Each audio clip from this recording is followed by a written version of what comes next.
kusoo dhawow Ges Graphics.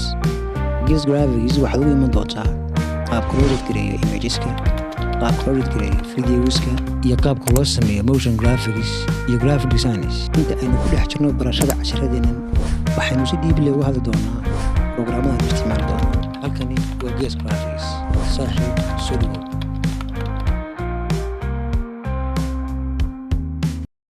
casharkeena waxaan ku hadlaynaa loop in expression.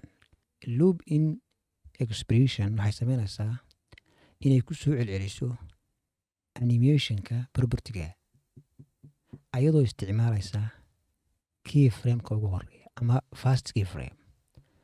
Okay, haddaynu eegno imika layerkan shape layerkan haysano aan blade waxaad arkaysaa wuxuu sameynayaa animation.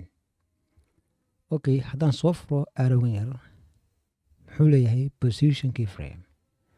haddaan alta click aan siiyo stopwatchkan yar then aan dhaho loop. Okay, then aan dhaho loop in. Okay, haddaan halkaa barnaamij click siiyo waxaad arkaysaa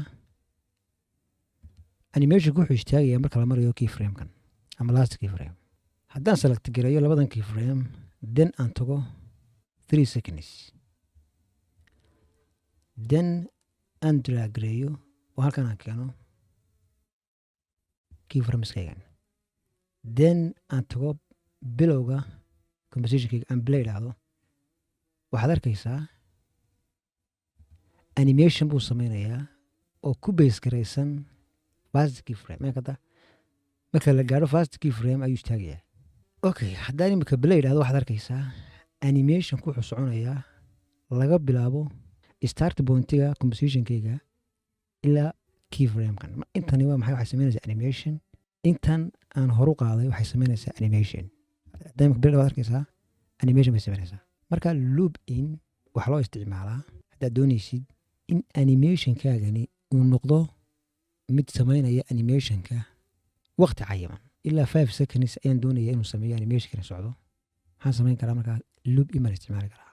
Okay, marka loop in maxay sameynaysaa animationka from start point uu ka bilaamayo terminalkaagani ilaa iyo last keyframe. Space-kan ayay ku sameynaysaa repeating.